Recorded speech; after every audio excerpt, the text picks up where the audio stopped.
in the economy and to develop our economy further. It's pretty new concept, and we want to discuss it today with a number of really great speakers that we invited in our office. Today with us is Olga Magaletsky, head of the Office of the National Investment Council, Yevgen Shakotka, Deputy Executive Director, Ukraine Invest, Jules Kobach, Director of Investment Department from the Ministry of Economy, Oleg Neplach, the partner of KPMG, Head of Deal Advisory, KPMG Ukraine, and Viktor Kamzuk, Manager, Tax Legal, KPMG in Ukraine. So on your screen, you see our preliminary agenda. We will try to stick to the schedule for you to hear every possible aspect of this investment support. We hope this session will be interesting for you, and you receive all the necessary information, see the faces of the people who will be supporting you in making investment in Ukraine. My name is Dmitro Romanovich. I'm Associate Director of Government Relations and International Development Assistance Services. I'll be with you today for this 1.5 hour, and will help our speakers to stand on the right place for them to see you, and for you to see the presentation, to hear everything well, and to go smoothly through all this 1 or 1.5 hour. Hi again in KPMG Ukraine. Today we are talking about the investment nannies, modern government series of talks. Thanks a lot. And now I want to invite with the first presentation, first talk, Olga Magaletsky, the head of the National Investment Council Office, National Office, head of the Office of the National Investment Council. Olga, I'm sorry. Please.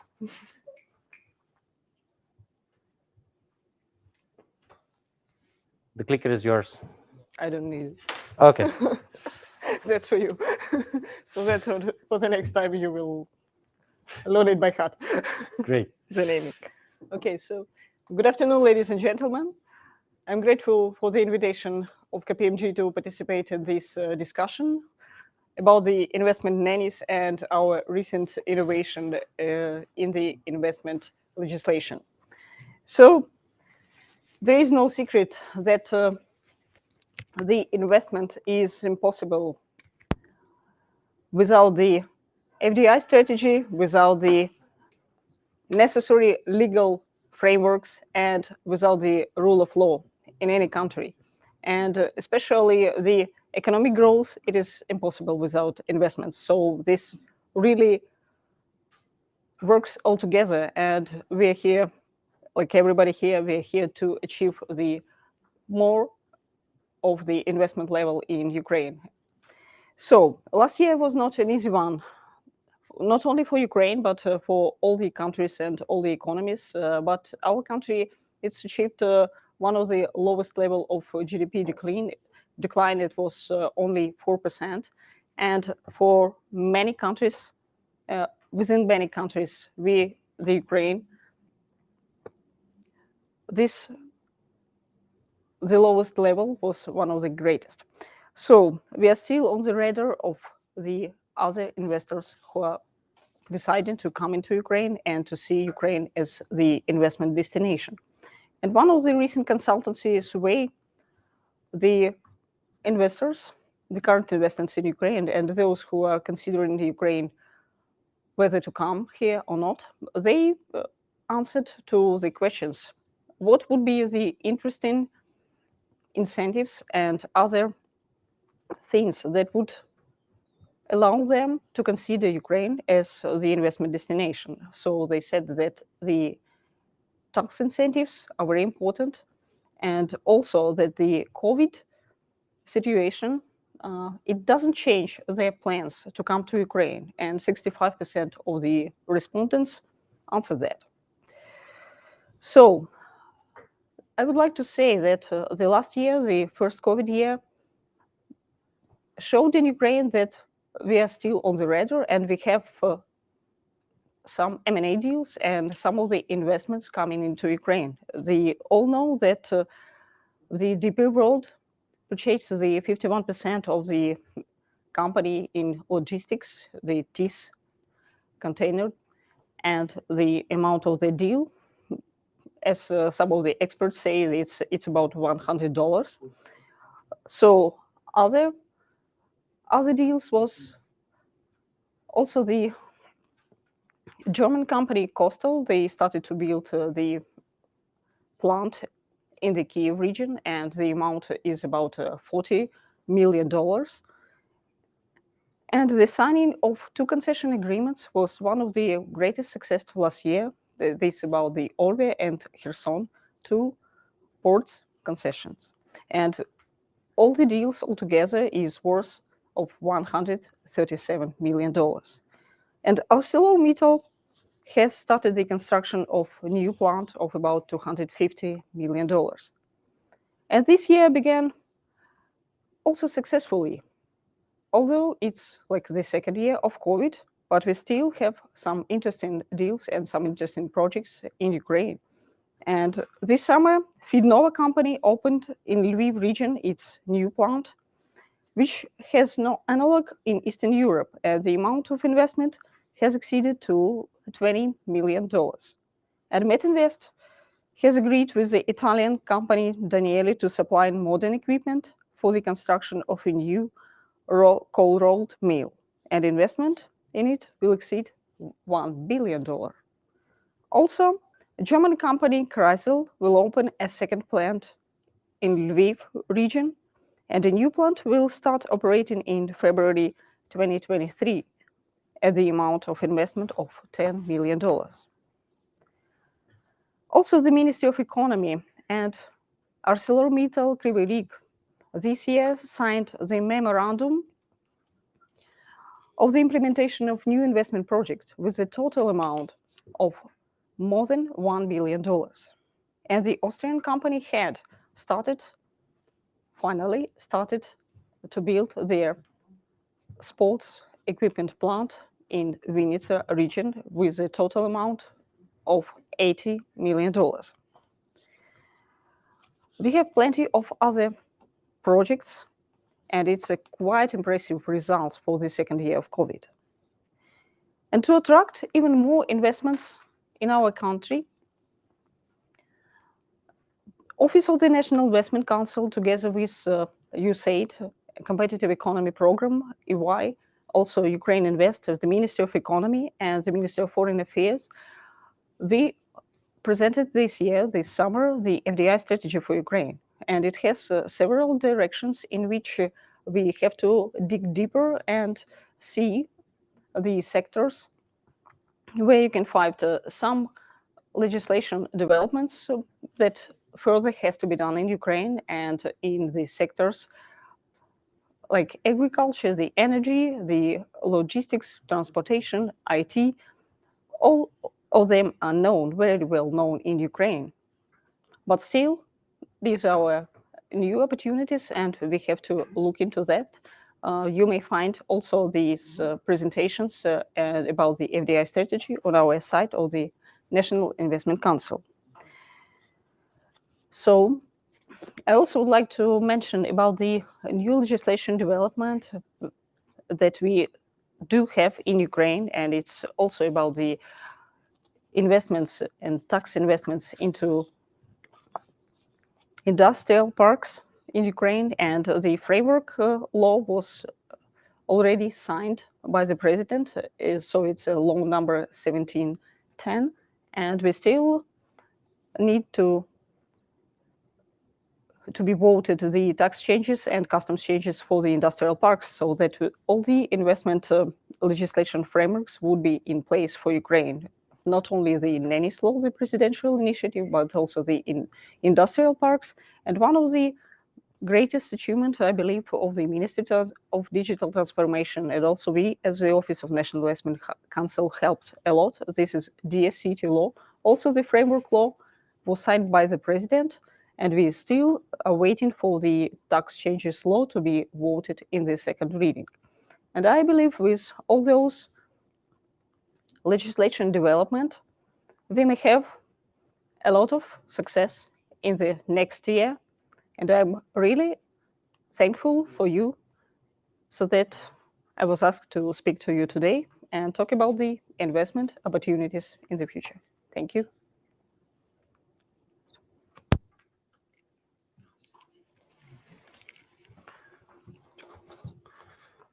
Olga, thank you so much for such a great overview of the business and investment climate in Ukraine, for the overview of the number of deals and the investor that is either already in Ukraine and increase their presence, or looking into investing in Ukraine, and probably some of them may be may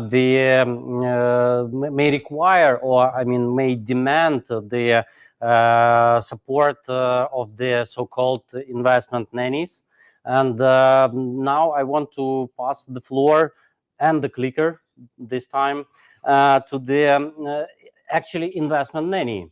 So the Yevgen Shakotka, Deputy Executive Director, Ukraine Invest. Ukraine Invest is a structure that was created a number of years ago already, as the single window for the investors to talk to the government, to have a support from the government, to walk through all the possible bureaucracy or unclear, maybe some unclear procedures in Ukraine to be able to invest. And Ukraine Invest is successfully fulfilling its function, I mean, for already number of years. And since this year, if I'm not mistaken, Ukraine Invest got their new official function to be their support in the terms of the law, of the so-called investment nanny law, to help investors invest in Ukraine.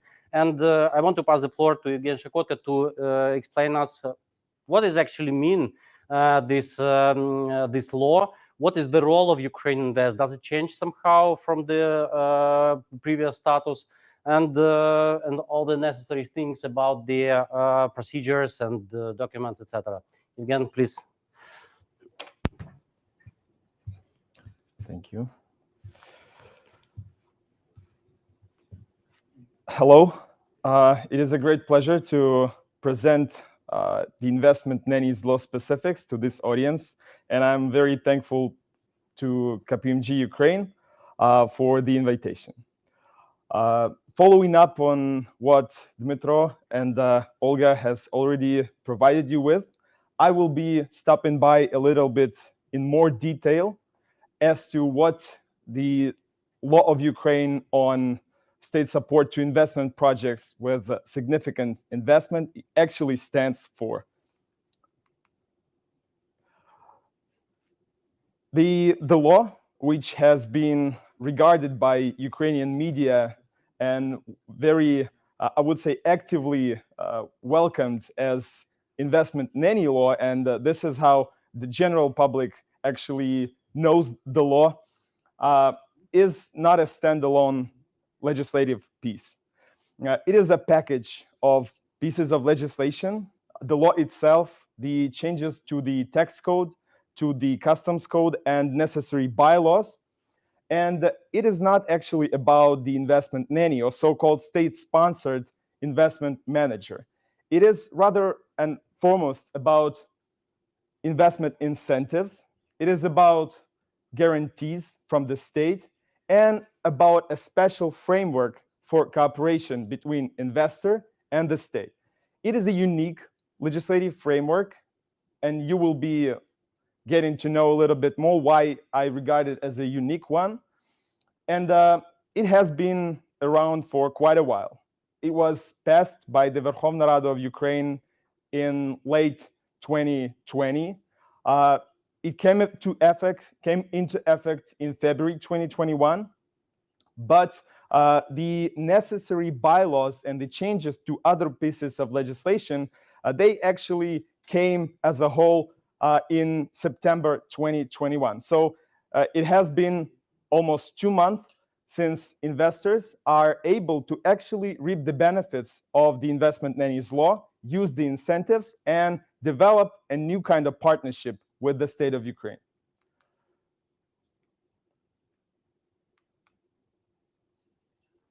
I will kindly ask, okay, yeah, now we got the next slide. So what is actually an investment project with significant investment? The law does provide for a strict limit of specifics that the project has to meet in order to be eligible to receive the state support or incentives, which we'll be stopping by a little bit later.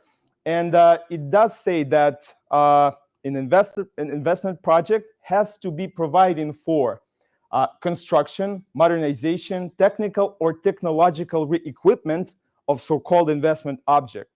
It should be CAPEX investment.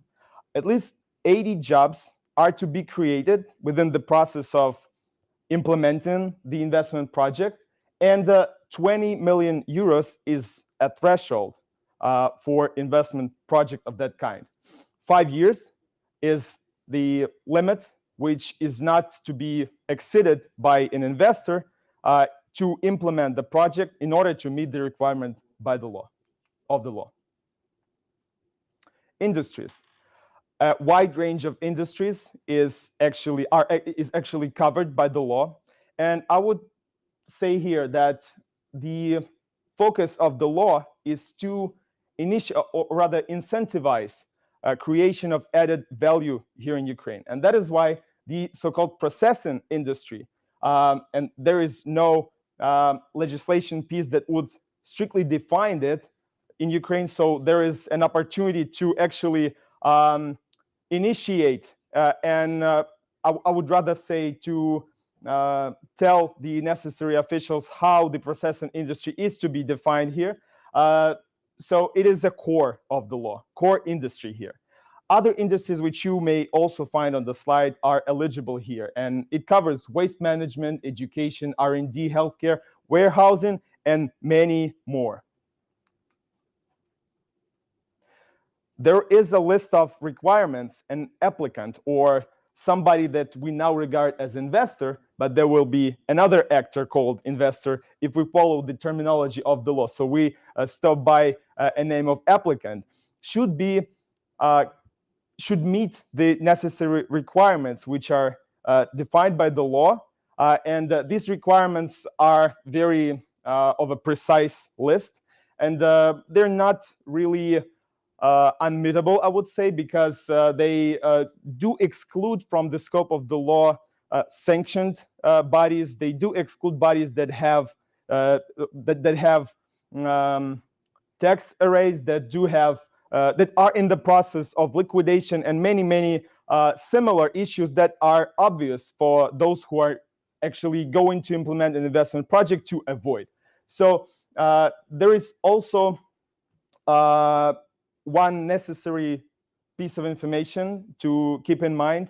The number of applicants, or at this point investors, who are willing to implement an investment project is not limited. So there is an open path for partnership, for developing partnership and bringing up an investment project along with partner companies. The other actor that I have slightly touched upon, an investor with significant investment, is a typical special purpose vehicle which is to be created or established by an applicant and which will be responsible for implementing the project itself. There is also a list of requirements to it. The core here is that the investor with significant investment should not be doing any sort of activity apart from implementing the project, because it is a special purpose vehicle. Going on, forms of state support, something that I have started with, types of investment incentives. There are 4 types of investment incentives that the law provides for: tax exemptions, import duties exemptions, construction of related infrastructure, and a possibility to receive a land plot on preferential terms. We'll slightly cover each of them, but without the details, so we are following the timeline that we have. Tax exemptions, VAT exemption, exemption from the corporate profit tax, and reduced rates of land tax are available to those who are willing to obtain state support under the Nanny Law.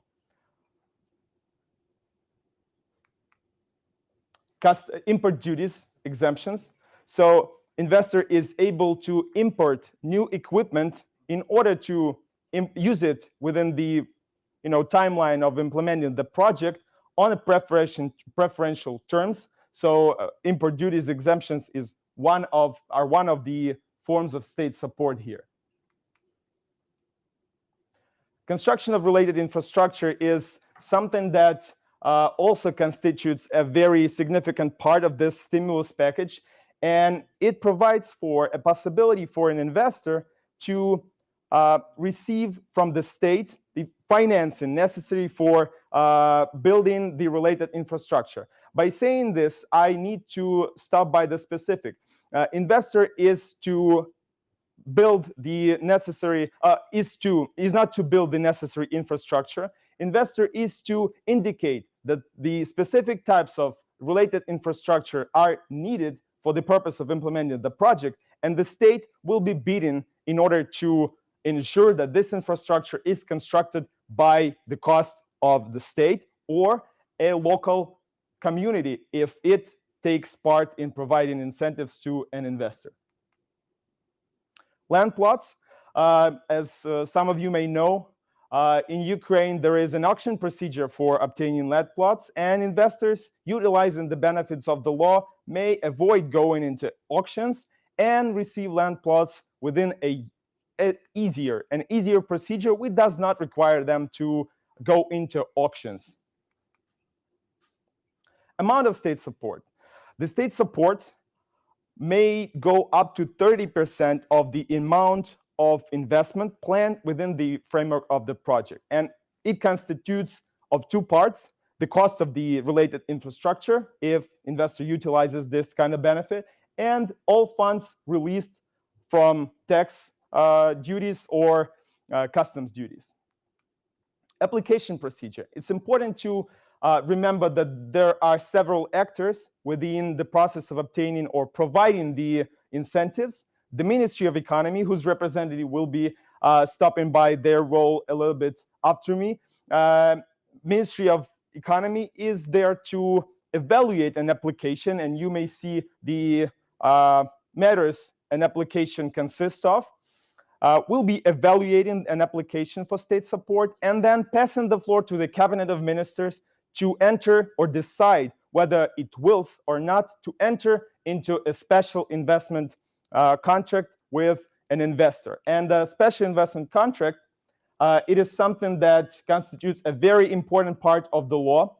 And it is the framework that I stopped by in the beginning of my presentation, a special framework where an investor may be entering into sort of partnership, contractual partnership with the state and a local community if it also uses its opportunity to provide incentives to the investor. And this contract is something that may be very well, construed in a way that investor wants to implement certain legal instruments into. Ukrainian Invest function, investment nannies function. We, as an authorized institution, authorized by the Cabinet of Ministers, we work to provide investor with an understanding of how the process works, what is the best way to utilize the benefits, and of which benefits that the law stands for.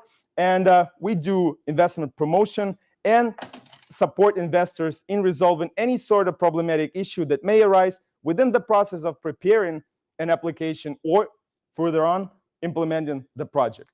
And finally, I would say that there has been an active reception among the investors community of the possibility to use incentives provided by the law. And there are 27 investment projects now within the so-called pipeline of Ukraine Invest. Those investors who has indicated their interest in using the law and applying for state support, I would say that some of them are more active and will be, as we hope, submitting their application to the Ministry of Economy very soon this year. The overall amount of investment into this project of planned investment goes up to $2 billion US. Ukraine Invest team is open to new opportunities and is open to providing support if any representatives of this audience are interested in utilizing the benefits of the law. I will stop at this point and pass the floor to the next speaker. And thank you very much once again. We'll be glad to answer any questions which you may have. Thank you.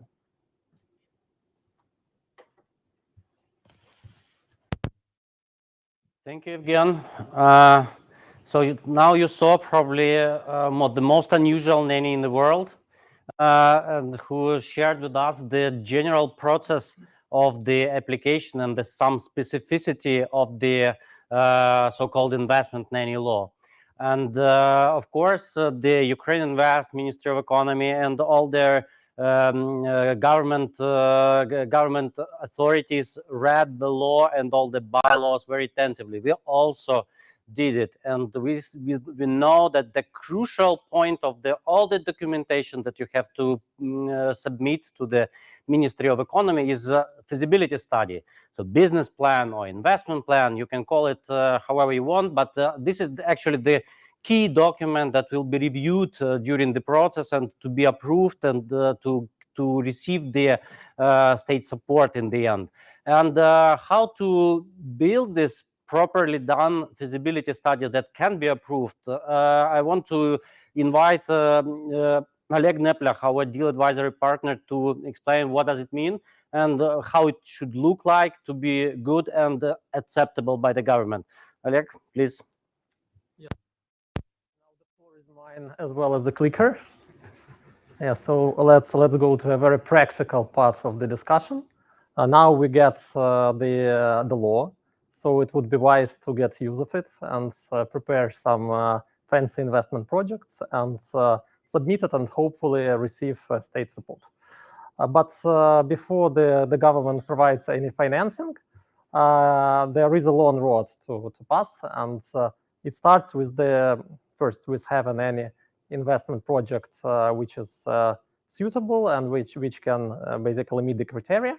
And secondly, packing the project into a holistic set of financial documentation, which will allow you first to get absolutely clear and confident that the project would pay off and you will not lose the money. And secondly, to prove to the state that the state support can be granted and the state will not just lose the financial resources, but also get some value for the economy. And basically the set of documentation which is envisaged by the investment nanny pack is very much similar to any pack that any commercial bank worldwide would take, but also it has some aspects which are a little bit different, and we will cover them at the later stages. But okay, yeah, thanks. But let us start with the process, how the document is prepared, and what are the most important pillars. In my presentation, I have defined 3 of them because I was limited in time. Otherwise, I would get 4, 5, or many more. The first part is what I call the light side. It is the substance of the project. So it's how you approach to the calculation, to evaluation, and how you approach to the definition of numbers and investment and attractiveness, not looking at other formal stuff.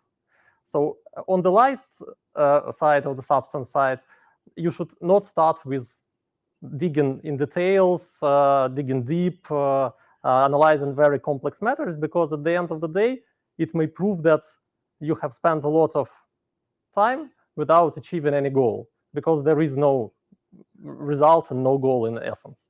So it always starts with a very high-level analysis, like whether such projects could theoretically fly, under which circumstances and which prerequisites should they have to be successful, etc.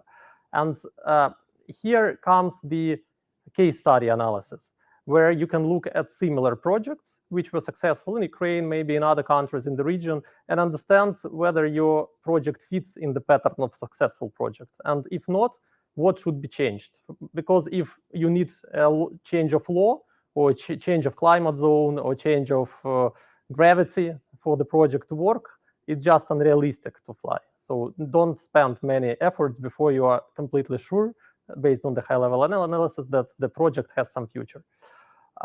So next stuff is that make all the calculations as clear and flexible and as supported by data as possible, because all the input data will be changed millions of times. And if your calculations is not flexible enough, you will spend millions of hours, and which is a precious resource, to recalculate it again and again until you just leave the project and say, I don't want to spend any time there. Then summary of all the analysis is super core, because like in the essence, 90% of users do not read it after the summary. So if you can make 3, 4, 5 punchy slides, which give a good understanding of the project and support it, it is much better than have 100 slides which are just okay. On the dark side, which is the form, it's really necessary to understand that however clever you are, you have done a beautiful calculation. Like all the numbers are super protected, super defended from reliable sources. If it's not in line with the expectations of stakeholders, if it doesn't fit some formal requirements, or if it's not understandable, it doesn't matter what good work you have done previously.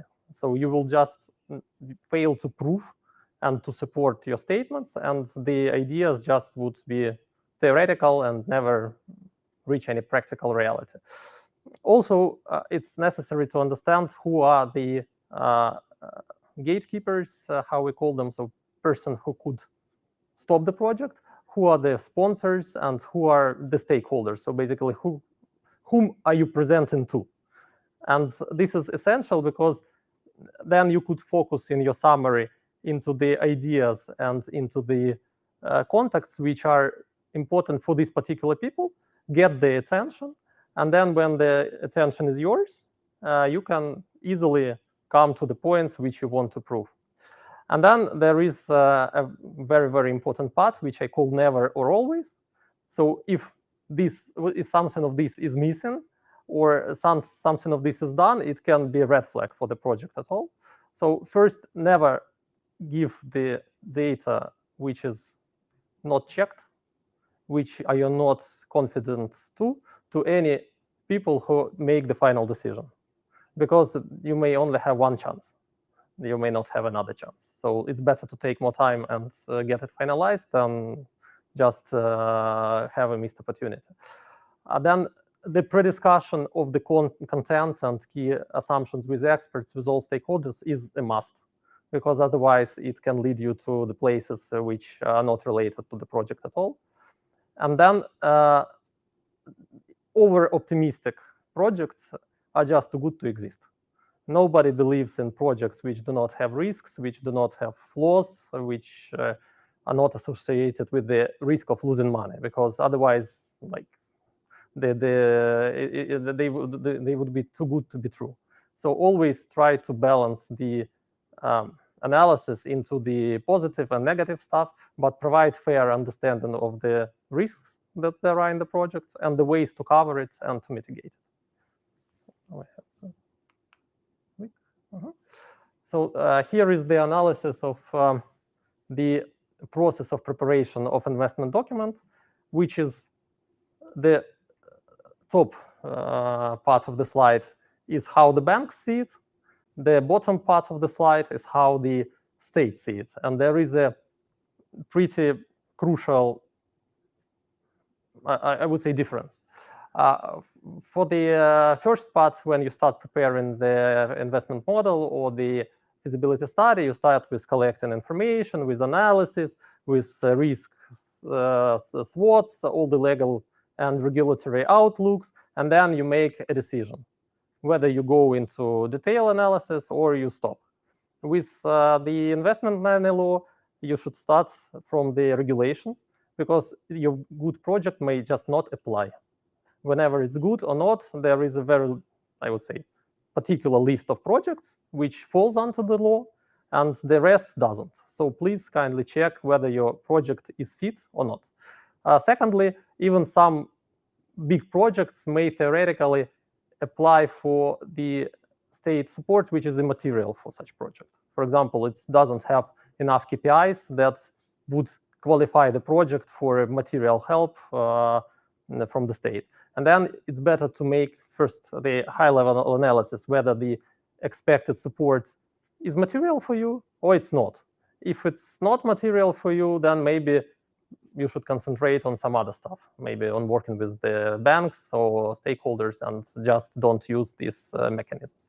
If it's material, then you should proceed to the preparation of the financial model, which basically would provide the holistic outlook on all financial, economical, social, and other KPIs the project should have. And there are specific requirements which the law imposes. And again, as it is a formal requirement, it's always necessary to keep to the formal requirements. If the law has 3 paragraphs for the financial model or for the feasibility study, there should be 3 paragraphs. If the law has particular name or definition, financial IRR, please use financial IRR. Don't try to prove that some other metrics are better. It's not the right place and not the right time. So just all the content, all the structure which is in the law should be there. And there are special requirements in the law as well for the model, which blocks it should have. It's more or less aligned with international practices, but it's better to cross-check and name the blocks how they are named in the law. And also the model does have calculations which are referred to the economical and social part of the business, which are not always covered and are very rarely covered in a bankable feasibility study, which is made for the commercial banks. And it's necessary to, let's say, make sure that it's there, that all indicators are calculated, that they are properly checked. And also do remember that you need to submit the model with active links and formula as well. So it's necessary to check like 100 times, 200 times, how many times it is possible, that there are no mistakes.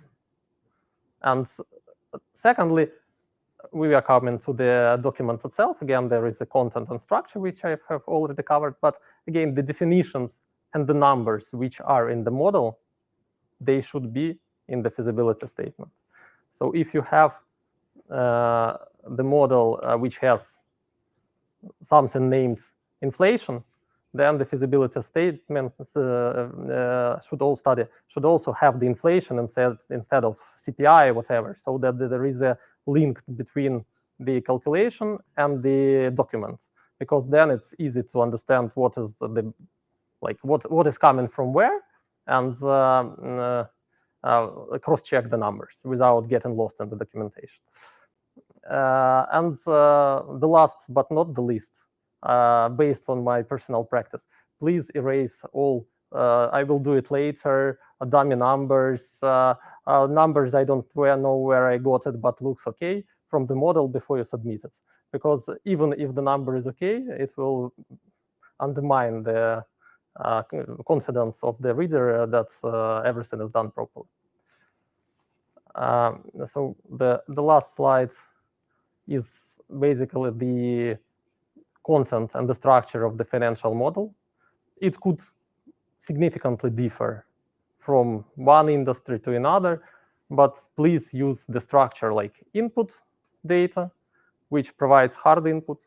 Calculation is where all the calculation is done, and then the output, which contains all the performance and KPIs.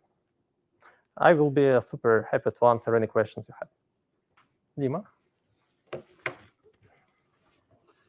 Thank you, Oleg.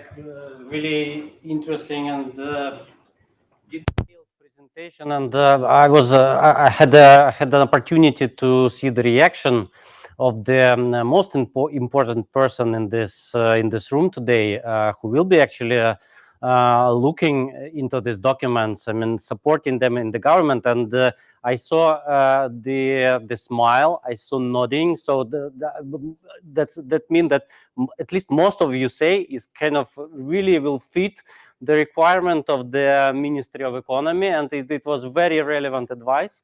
And now I want to introduce again one of the most important person in our in our room now, in our panel. So this is Jules Kobach. She's the director of the Director of Investment Department, Ministry of Economy. So this is the person who is actually responsible for all the policy connected to the investments in Ukraine. So whether it would be investment Nanny Law or industrial parks or concessions or PPP, or I mean, it could be, you name it. So usually we saw that on the screens and publicly the political persons, but actually the decisions and the actual work and the actual how to say conclusions on your documents, on your submissions is made by this person, and I'm really grateful to see here Jules Kobach. Julia, the floor is yours, and please, again, like with previous speakers, is also yours. Good afternoon. First of all, I would like to thank you, KPMG Ukraine, for the invitation for this talk. Yes, the previous presentation was very nice for me, and many points were mentioned just good. So first of all, I would like to say that all bylaws are already adopted. So the Ministry of Economy are finally ready to your applications. And I would like to take your attention for evaluation procedure, which actually was approved by Cabinet of Ministers. And on your screen, you may see actually all evaluation procedure, which is 2 stages. We prepared it like 6 stages, but if you read the law, you actually know that it is 2 stages. And all procedure will take 60 days. And first stage is actually when your application with feasibility study, special investment agreement, and all documents necessary for approving that you are financially capacity is sent to the Minister of Economy. And next slide. Next slide. And first stage, actually, we make a documentation compliance check. What we check? First of all, about the project. We check if the requirements of these documents of the project is defined in Article 5 of the law. Is it everything fine with it? And of course, we check feasibility study content. And what about applicant? We actually check the financial capacity requirements and the requirements for the documents, which is mentioned in resolution of Cabinet Ministers. And we check the legal requirements also mentioned in the law of the submitted documents. If everything is fine, okay, we go to the next stage. But if something is wrong, Ministry of Economy will stop the evaluation, and you will have to work with our list of what is wrong and move to and try your chance again.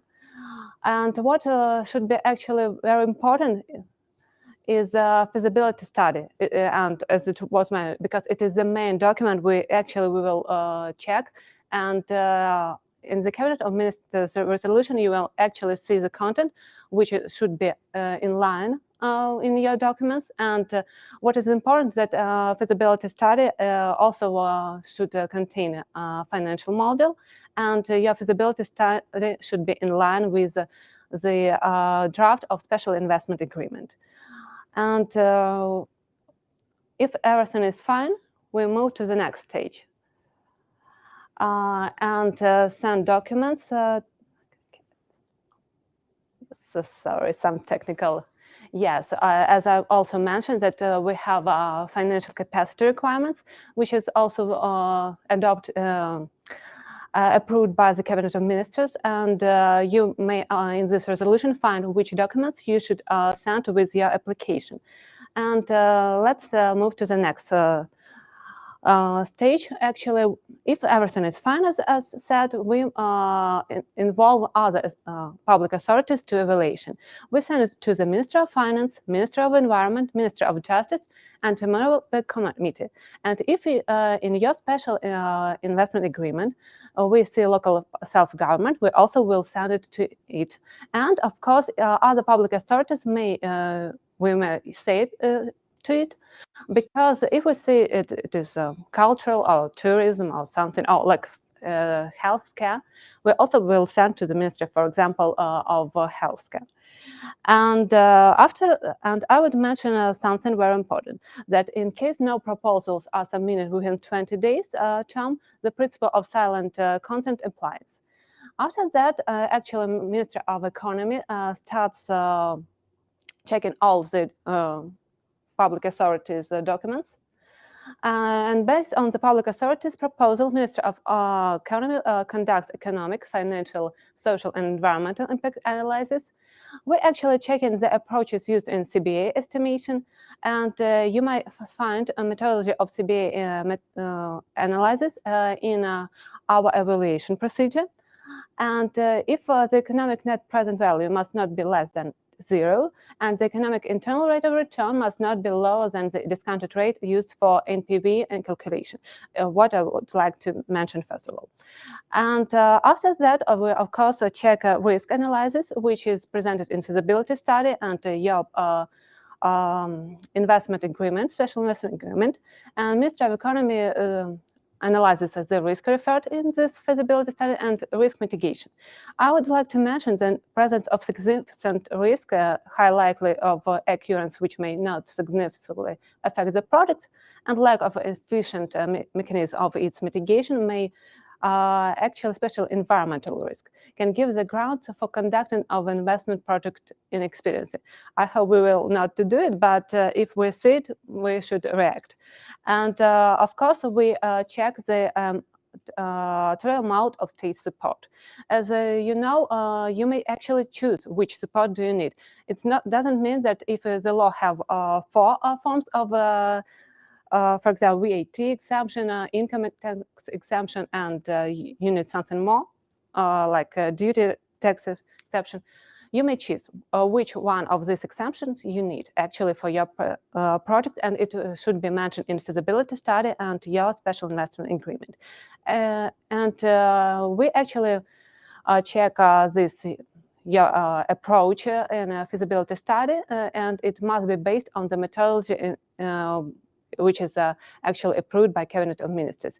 And of course, it must not exceed 30% of the planned significant investment amount. And if we see that the economic indicators like NPV, IRR, or the investment project do not meet the requirements as defined in the methodology, the amount of state support will be reduced down to the level in which such economic indicators meet the requirements of the methodology. And of course, the last but not, not the last slide, but the amount of state support, as I mentioned, is should be in the methodology of for estimating the amount of state support is adopted by the Cabinet of Ministers, and you should use it when you prepare feasibility study. And as I mentioned, the last actually what we are doing in the Ministry of Economy based on the public authority's proposal, it is a review of the draft of special investment agreement. We actually can, if it is in line with feasibility study, is everything fine about creation of the jobs, of the average salary, and everything should be actually in one line. And I should mention that if something is something is wrong, you actually will have you may have the conclusion about investment project expediency, but you will have time to review actually your special investment agreement, and after that actually sign the agreement. And actually everything is fine, and I hope that all of you will get from us conclusion about investment project expediency, and thank you for your attention. Yeah, thank you so much. for such a detailed and inspiring presentation. I believe now the investors saw, first of all, saw the face of the person who will be really duly looking into their documents, and it's always very important and interesting hear it from the from the first hand how you actually will be looking, not some theoretical person. And I believe it become much clearer now how to go through this process. And all our previous talk was connected more like to the general question of economic and investment things, slightly a bit about the procedures. But talking about the state and state support, you cannot go away without legal tax and legal aspects of the receiving state support. And I'm grateful to invite here Viktor Kazmuk, our manager for tax and legal, who will guide us through these components of the state support and the application for this state support. Please. Thank you for the invitation. Next slide, please. Okay, so we talked a lot about the general setting, but we want to specify it from the perspective of a lawyer who meets the questions of clients, how it is structured. So we have two entities or two groups of entities on the investor side. So first one is the applicant. Most importantly, the applicant can be a foreign entity, or it can be a combination of both foreign and Ukrainian entity, or just combination of foreign entities. This is very useful in case the structure of the client's group implicates involvement of several foreign companies, as well as a Ukrainian company can be structured as an applicant. On the next stage, a Ukrainian SPV is registered for the purposes of implementation of investment project and for these purposes only. This will be the entity that receives the state support and the entity which is the participant in the investment agreement along with the applicant. On the state side, we have one or two bodies. First one is the Cabinet of Ministers of Ukraine, which is a Ukrainian government. Cabinet of Ministers of Ukraine is a principal entity that represents the state in the regard of investments. Second one, which we believe is always useful, is a local self-government body. Local self-government body are responsible for land issues. So in case the land is required for the investment, either it is a construction or reconstruction, it does. In this regard, involvement of local self-government body would be definitely beneficial for the project. So on side of the financial and tax incentives, what other incentives are here? Most importantly, it's a choice of foreign law. This is an issue that big investors always push for, even in private deals in Ukraine, that such investments, private investments, are governed by English law predominantly, if this is possible. In most cases, in relations with states, this is unfortunately not possible. In this foreign investment, significant investment, it is allowed under the law. So the investment agreement, the agreement between the investor and the state, can be governed by foreign law. Why this is important?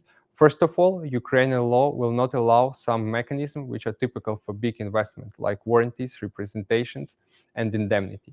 For this type of projects, this is very useful, and we will always recommend to include this in significant investment. On top of this, the law directly allows involvement of foreign arbitrage or foreign commercial arbitration procedures.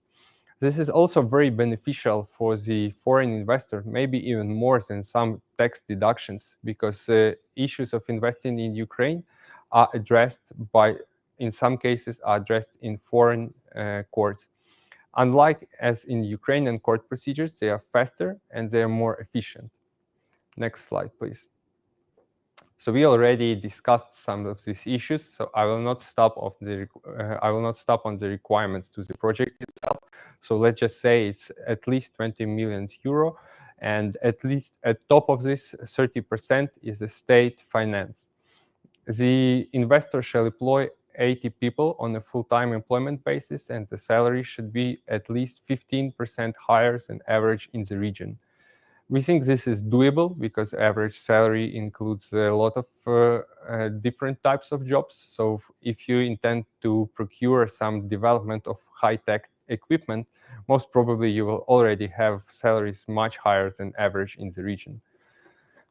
So we already discussed the applicants' legislation limitations, but I want to stop on the change of control limitations. This is one of the most important limitations that the investor will face.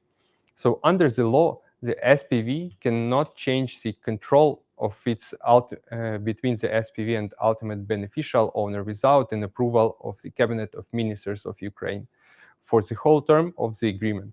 So it should be also taken into account that if you sign a contract for 15 years, you will not be able to restructure your group, all entities between the SPV and the ultimate beneficial owner or owners or the shareholders if it's a publicly traded company without prior approval. Now, this approval is not a typical course of business for the Cabinet of Ministers of Ukraine, so you don't really want to go for these approvals every month or let's say every year. So in case you don't want to take a project for 15 years, the state support, in case you know you can, all you go for is in some tax exemptions on the start of the project, it doesn't make sense to sign a contract for 15 years and limit yourself for this change of control limitation. For big industrial groups, it's typical, such restructurings are typical, and they occur for, let's say, every 3 or 5 years in the change of course of business. And you don't want to have this limitation in place for a long period of time. Of course, if these investments go smoothly, we expect that the Cabinet of Ministers of Ukraine will grant such approvals, but it can delay your internal processes or it can limit it somehow. I want to stress that the grounds of refusal in this investment support are very limited. So we already mentioned before the economic, financial, social, and ecological grounds. So in case the state sees some risks or negative consequences in these cases, it can reject the approval. But other than that, there is no formal grounds for refusal that the ministry or any entity can use for just to stop the project. So unless you submit correct documents and unless your project has some risks, it should be approved by the ministry. Next slide, please. So let's also discuss one of the most important parts. Questions we face from our clients is the state guarantees. So the state offers you some incentives that can last for up to 5 years. And if you are not sure whether the state will commit to it in 3 or 4 years, such state guarantees are in place. So first of all is a guarantee of commercial activity stability. There is no definition of what this means, basically, but what we understand for this, that the investor is saved for some issues that are not changes to legislation. Let's say massive blackouts. So the state provides guarantees that the investor can further challenge if something happens, that no such unpleasant events will occur. The second one is fulfillment of support commitments. So it should be noted that you're not only signing a contract with some state body that is responsible for some part of state policy, the state warrants that these financial benefits, commitments, will be fulfilled. This direct guarantee is very important to make state commit and to be sure that you can go to commercial arbitration in case it does not. And the third one is a fixed legal regime. It's typically stipulated in different laws, but it's also good to have it here. So what it means that the new laws which will be implemented after you sign the investment agreement will not have a negative effect on you. The most prominent example would be higher tax rates. So the state commits not to impose higher tax rates that are applicable at the time of execution. It doesn't mean that the state will not impose such taxes at all, but it means that they will not be applicable to this investor with significant investment. Next slide, please. So issues to note, what we want to note, what troubles or maybe what concerns we see that investor may face. First one is the allocation of land. Most investment projects, it should be noted, that are located on either municipal or state-owned land. We do not have much private land which is suitable for industrial production, and such land is typically not occupied with the utility networks. So if you want to develop some big projects, in a lot of occasions you go to the state or local communities. What we see in this law is that the investor may face troubles with allocating lands in case the local communities oppose it. So whether it is possible to allocate land for such projects, yes, it definitely is. Whether you can face some troubles, yes, it also can happen. That's why on the start of my presentation, I mentioned that it's always great to have a local self-government body on your side in this investment project. So when you sign the investment agreement, you want to be sure that the local self-government will help you to use this land. Second is the state support as it's defined under the law. So this law on the significant investments, it's basically a state aid law. So the state provides you aid in different forms. And we have a conflicting law on the general state support, and these significant investment projects are not excluded from the scope of application of different law. So why we don't see general risks that somebody can challenge this state aid, but we still see the risks that the Anti-Monopoly Committee can open investigations on this state aid. Still, we believe you are on the safe side with these significant investment projects. Next slide, please. So some words about the tax reliefs. So most important, of course, is the corporate income tax relief. It is applicable for 5 years, but what are the limitations? How it starts calculating? Of course, when you start the project, you don't need the corporate income tax relief on the day one, because you are just investing money. You don't have any income at all, and most probably you won't have for 1 or 2 years. So when this starts applying, it depends on you. First of all, you need to fulfill your obligation under the investment agreement. Let's say build a plant. Second, you need to start operation of this plant. And third, you need to file an application and you want to start this corporate income tax relief. This corporate income tax relief is beneficial it dures for 5 years, for 5 consecutive years, and it's beneficial for companies that intends to produce and accumulate profit. But what about foreign controlled groups? Unfortunately, or maybe fortunately, some transfer pricing adjustment and income of the controlled foreign companies will be limited in this case. So if you have controlled operations which are not market priced, it will be exempt from corporate income tax relief. The most important, from what we hear on the market, the most important benefit here is import duty relief. So all the plants which are developed, they include heavy machinery or some high technological equipment, which is charged with the income duty. The problem is that you pay income duty before you even complete the construction, and it means you invest a significant amount of money on the start of the project, and you will only reap some benefits in some period of time.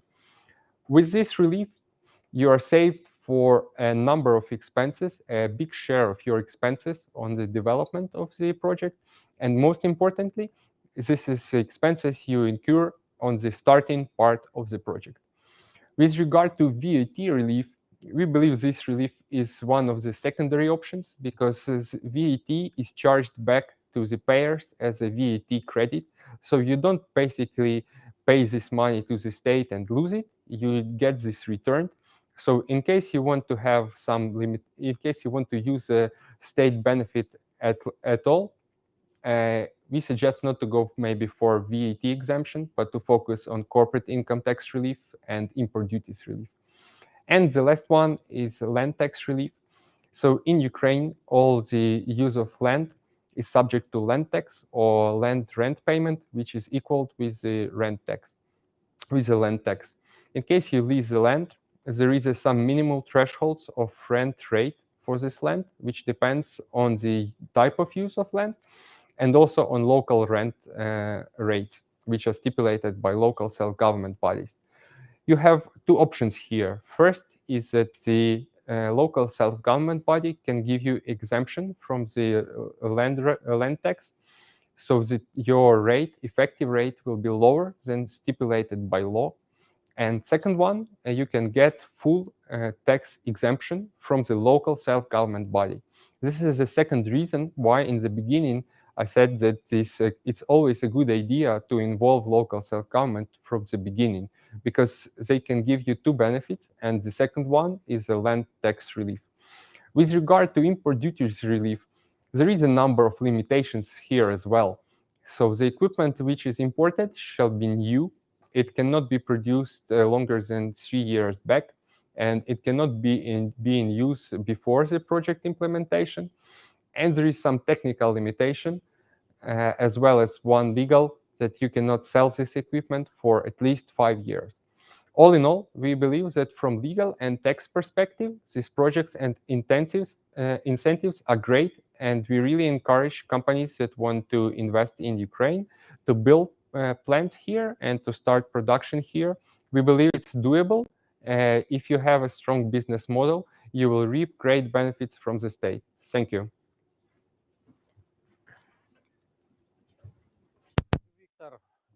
It was very convincing, very detailed, and I believe that I mean now we are kind of complete. We covered pretty much everything that we've been able to. So the general investment climate overview. Thank you, Olga Magaletskaya, head of the Office of the National Investment Council. Yes, am I right? Thank you. Thank you for this overview. This is one. Evgen Shakotka, Deputy Executive Director, Ukraine Invest. I mean, actually, Investment Nanny, said about the law, about how to use it, about the general procedure. Oleg Neplach, partner, head of deal advisory, KPMG Ukraine, said a lot about how to do the core, the key document in all the submission, the feasibility study or business plan that you have to submit to the government. The VIP person of our event, the Jules Kobach, Director of Investment Department, Ministry of Economy, who will actually be making conclusions on all the documents you submitted to the government for the state support.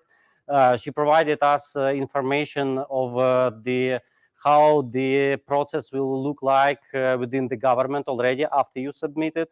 And Viktor Kamzuk, Manager, Tax and Legal, KPMG in Ukraine, provided us all the aspects on the tax and legal aspects of the getting the state support. Thank you so much. It was very insightful. Hope you, dear friends, received the necessary information for applying and for making decision on whether to invest in Ukraine or whether to apply for this support.